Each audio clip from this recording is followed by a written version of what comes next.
In Jungian psychology, the concept of psychic energy is central to understanding the human experience. It refers to the life force that animates the psyche, an energy that fuels our thoughts, emotions, creativity, and relationships. Carl Jung believed that this energy, like physical energy, is finite and must be managed carefully.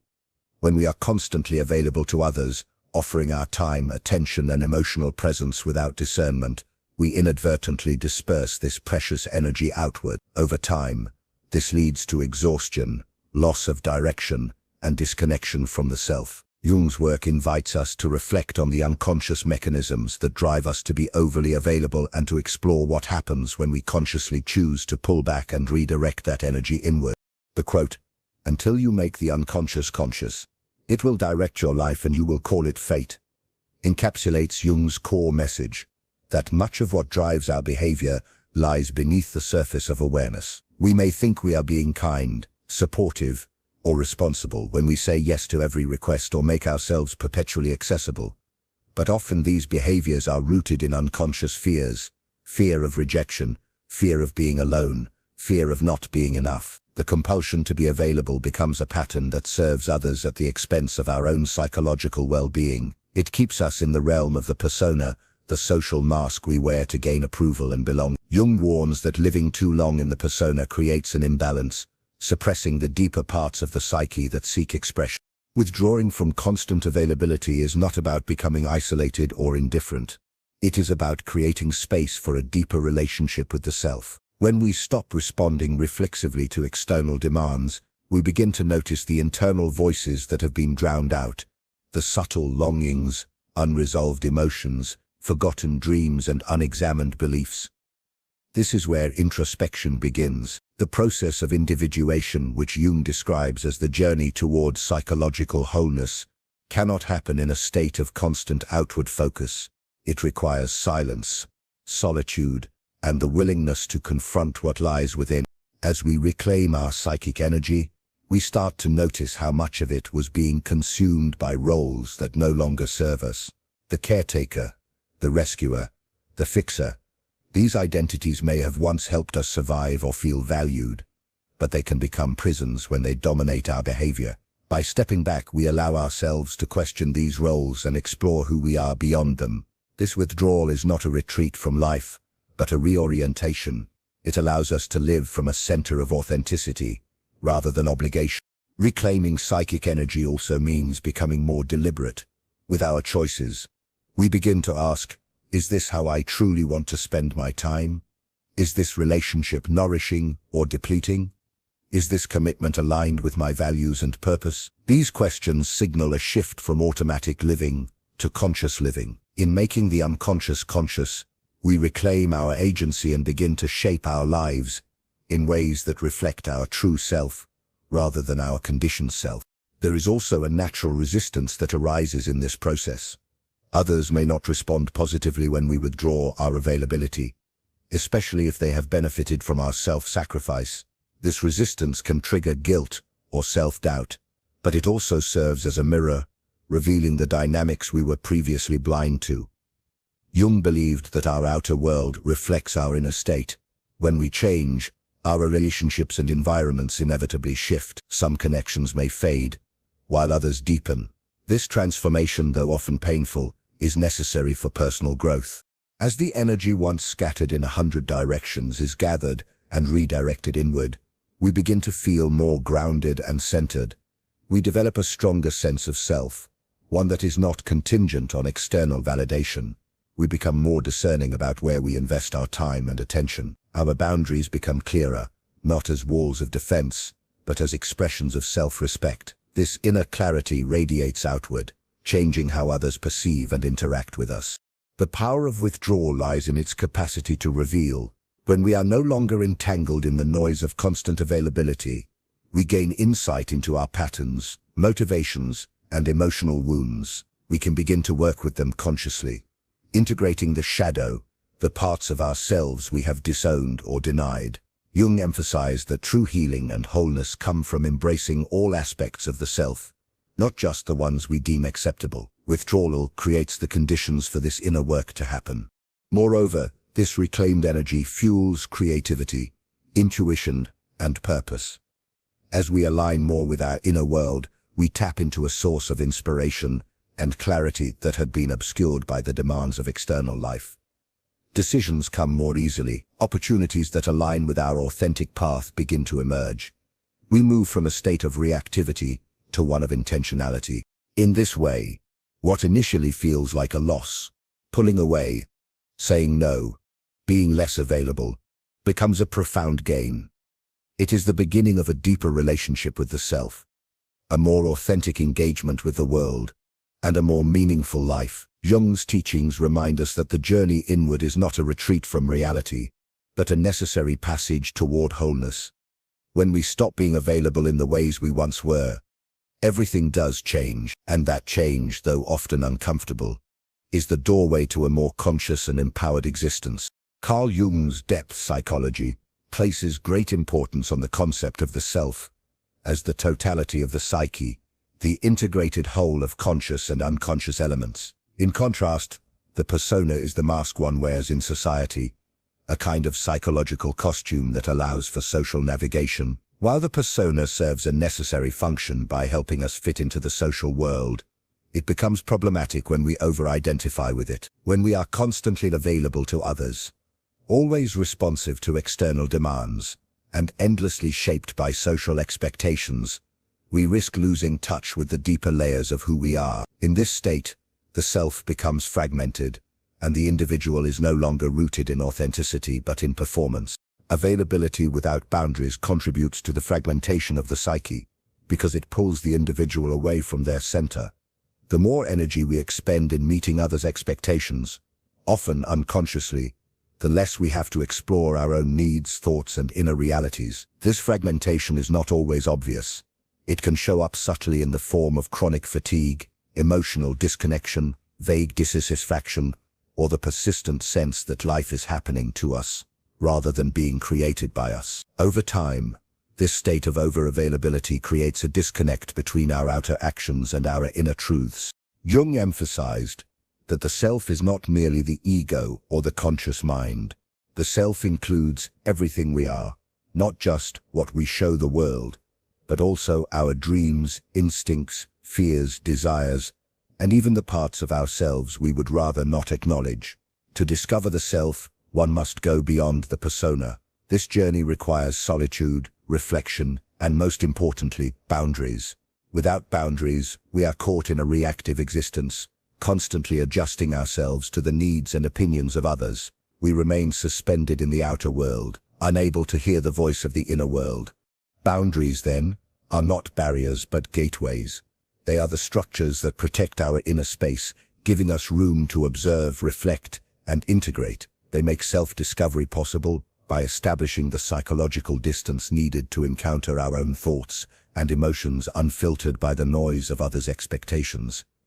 When we are overly available, we become porous, absorbing the energies, emotions, and agendas of those around us. In such a state, our inner landscape becomes cluttered and confused. Clear boundaries allow us to differentiate what is ours from what belongs to others. This differentiation is fundamental to the process of individuation.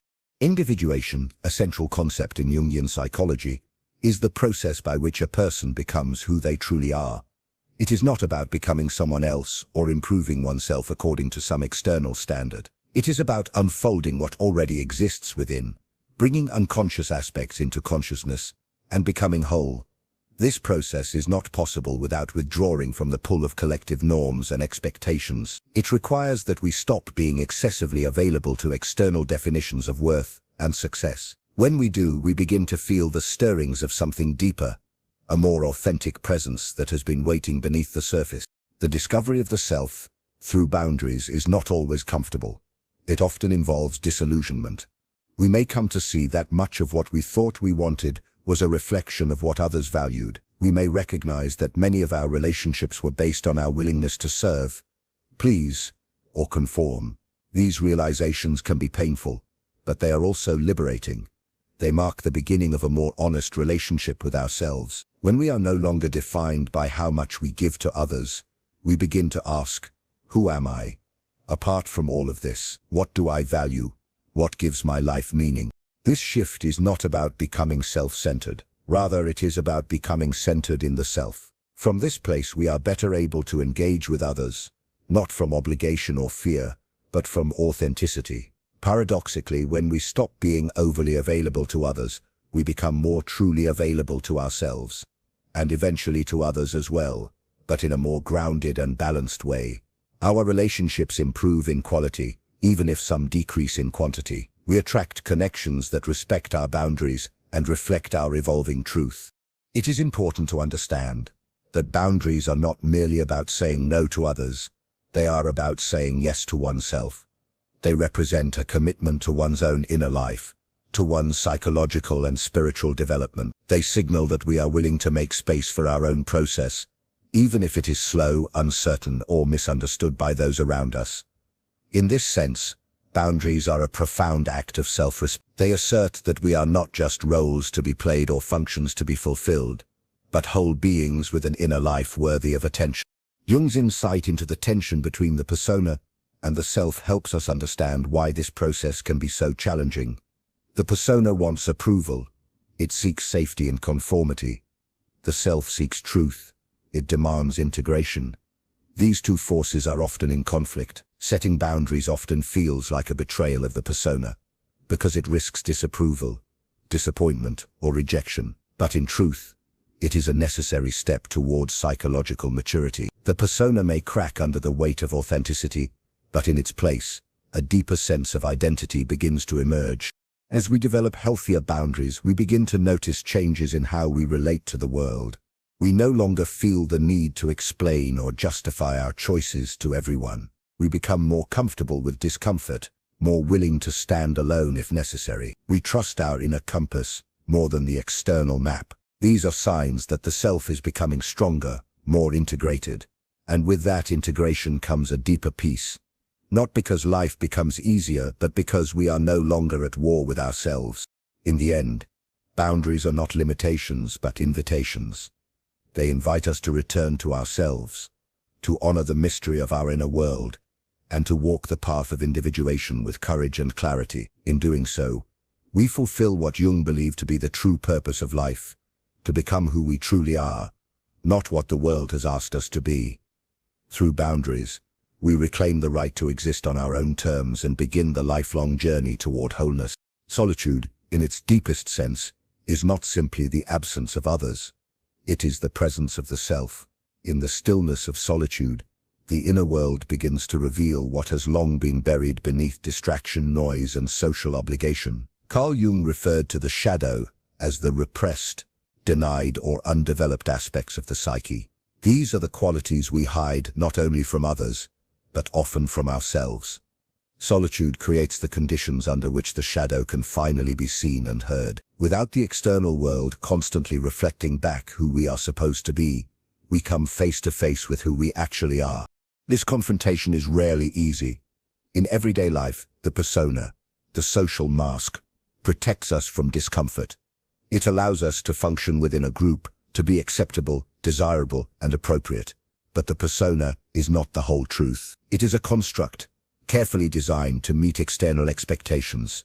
The shadow, in contrast, is made up of the qualities the persona denies. It holds our anger, envy, selfishness, laziness, fears, but also our hidden talents, passions, and wild truths that did not find space in the socially acceptable self. When we are constantly available to others, our persona is always active, managing impressions and keeping the shadow out of sight. Solitude strips away that mechanism. In solitude, the mind is no longer preoccupied with the need to perform or belong. The roles we play recede. There are no conversations to steer, no appearances to maintain. The silence begins to speak. Old memories rise up unbidden. Feelings that were once pushed aside make themselves known. Thoughts that were considered inappropriate or irrational begin to surface. The unconscious is no longer drowned out by the noise of the outer world, and the shadow becomes louder. This is not a sign of decline. It is a sign of emergence. The initial reaction to the shadow can be resistance. We are taught to fear or reject these parts of ourselves. We may feel guilt, shame, or confusion when aspects we thought we had transcended show up in solitude. But this confrontation is essential. Jung emphasized that true growth requires integrating the shadow, not eradicating it. The shadow is not evil. It is simply unseen. It holds the raw materials of transformation. Just as base metals are transformed into gold through alchemy, the shadow, when acknowledged and accepted, becomes a source of strength, creativity, and authenticity. Solitude is the crucible for this alchemical process. It offers the quiet and space needed to observe the self without interference. But solitude also demands courage. It asks that we sit with discomfort instead of escaping into distraction. It asks that we listen instead of speaking, that we observe instead of reacting. In doing so, we begin to see patterns, habits of thought, emotional loops, unhealed wounds. These are often the source of the unease we experience in solitude. Yet by witnessing them without judgment, we create the possibility of transformation. The shadow is not limited to personal experiences. It also includes the collective influences we have absorbed, the values, prejudices, and assumptions of the culture we inhabit. In solitude, we may begin to question beliefs we took for granted. We may see how we internalized roles or behaviors that were never truly ours. These insights can be disorienting, but they are also liberating. They allow us to peel back the layers of conditioning and move closer to our authentic core. Authenticity is not the product of perfection, but of wholeness. It emerges when we are no longer divided against ourselves. The more we recognize and integrate the shadow, the less we are controlled by it. Unacknowledged, the shadow often operates unconsciously, sabotaging our relationships, distorting our decisions, and projecting our disowned qualities onto others. When brought into the light of awareness, it loses its grip. We become less reactive, more self-aware, and more grounded. This integration does not happen all at once. It is a gradual unfolding, a continuous dance between light and dark. The path to wholeness is not linear. It involves regression, resistance, and return. But each time we choose to sit with ourselves in solitude, we strengthen our capacity for self-knowledge. We become less afraid of what we might find within. We begin to trust that everything within us, even the most difficult or unpleasant parts, has a role to play in our becoming. Jung believed that the goal of life was individuation, the process of becoming the self, the unified whole that includes both conscious and unconscious elements. The shadow is a key part of this journey. To individuate, one must not only strive toward light, but also descend into the depths. Solitude facilitates this descent. It removes the scaffolding of external validation and leaves us with the raw structure of our psyche. In that rawness lies the potential for something entirely new, not a self constructed to please, but a self that is discovered and claimed. There is a sacredness to solitude. When approached in this way, it becomes a ritual space in which the psyche can realign itself. In this space, we no longer measure our worth by our productivity or popularity. We begin to see that our value lies not in what we do for others, but in our capacity to be with ourselves. We realize that the most important relationship we will ever have is the one we have with our own being. And like any meaningful relationship, it requires time, attention, and honesty. The more time we spend in solitude, the more we begin to discern between the voices of the shadow and the voice of the self. The shadow may speak with urgency, fear, or intensity, but the self speaks with clarity, wisdom, and calm. Listening to both allows us to navigate our inner world with greater nuance. We learn when to challenge ourselves, when to accept, and when to let go. We stop striving to be someone else and start becoming who we are. Ultimately, solitude is not about isolation, but about integration. It is the space in which we learn to carry our contradictions with grace. It is where the shadow ceases to be the enemy and becomes the teacher. Through solitude, we begin to live from the inside out, rooted not in who the world says we should be, but in who we truly are. The journey is difficult, but it is also sacred. In facing the shadow, we reclaim our wholeness, and with it, our authenticity. When one begins to withdraw their constant availability, a quiet but powerful transformation occurs in their relationships. This change is not sudden or dramatic in the way it might seem externally, but internally. It represents a significant turning point in the individuation process, a concept central to Carl Jung's psychology. As an individual becomes more conscious of their energy, time, and emotional investments, the dynamics around them begin to reconfigure. Jung emphasized that outer reality often reflects inner change, and nowhere is this more apparent than in the shifting landscape of human connections. At the heart of this transformation lies a subtle realignment of values and priorities.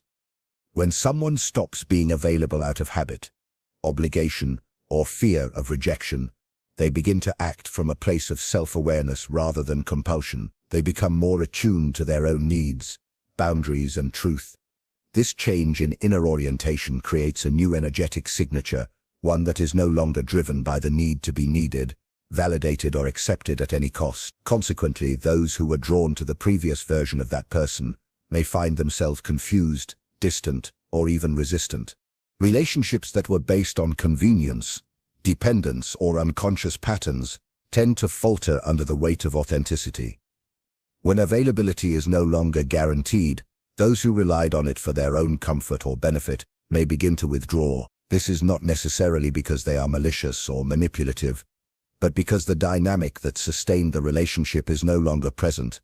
The absence of automatic compliance, emotional caretaking, or immediate responsiveness reveals the true foundation of the connection. Some relationships may not survive this revelation. However, this shedding is not a loss, but a clearing. As certain connections dissolve, space is made for relationships of a different quality to emerge. Relationships that honor mutual respect, presence, and emotional honesty. When one becomes more aligned internally, they begin to attract others who are similarly oriented. These are individuals who are not threatened by boundaries, who do not demand performance, and who are willing to engage in genuine connection rather than transactional interaction. The individual's inner shift becomes a filter, naturally discerning who resonates with their emerging truth. This process can feel lonely at times. The absence of familiar roles and predictable interactions creates a temporary void, yet within that void lies the potential for something more real. Jung's work frequently returned to the idea that one must often endure a descent into solitude and uncertainty before experiencing integration. The dismantling of relationships that no longer serve the soul is part of this descent. It is a movement away from the external validation of the persona and toward the internal coherence of the self. The self in Jungian psychology is the totality of the psyche. It includes both conscious and unconscious elements. As a person becomes more integrated, their relationships begin to mirror this wholeness. They no longer need others to complete them, or to reflect back an idealized version of who they are. Instead, they seek connection from a place of wholeness rather than lack. This changes the very structure of relational dynamics. Interactions become less about roles and more about presence. Communication becomes less about performance and more about authenticity. This transformation also changes the way conflict is handled. In relationships rooted in truth, differences are not threats. They are opportunities for growth. There is space for complexity, for ambiguity, for emotional depth. Boundaries are not seen as rejection but as clarity. Vulnerability is not exploited but honored. These kinds of relationships require courage and maturity, but they are also profoundly nourishing. They support the continued unfolding of the self, rather than reinforcing old patterns. At the same time, the individual becomes less reactive to the reactions of others. When availability is no longer a default, and the individual no longer derives their identity from being needed, they can observe others' responses with greater objectivity. Disappointment, frustration, or withdrawal from others is no longer taken personally. It is seen as part of the natural reorganization that occurs when authenticity is prioritized. This detachment is not coldness, it is clarity. It allows for compassion without enmeshment, presence without possession.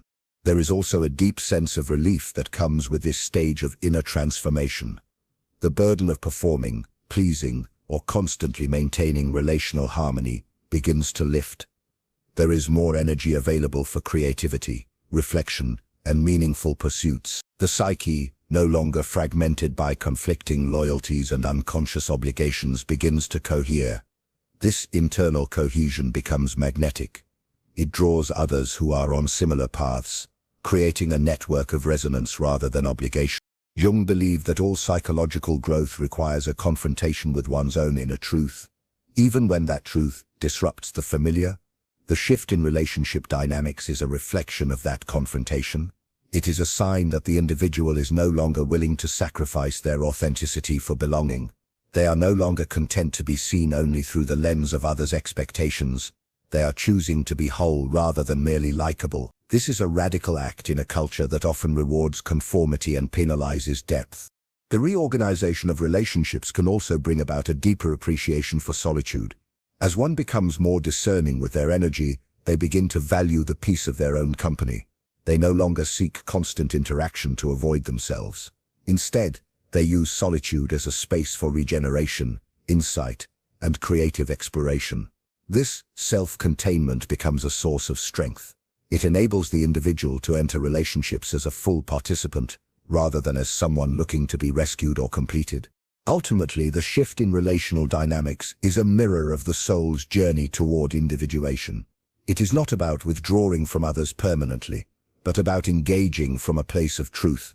It is about creating connections that reflect the evolving landscape of the inner world. As Jung suggested, when we change within, the world around us begins to change too.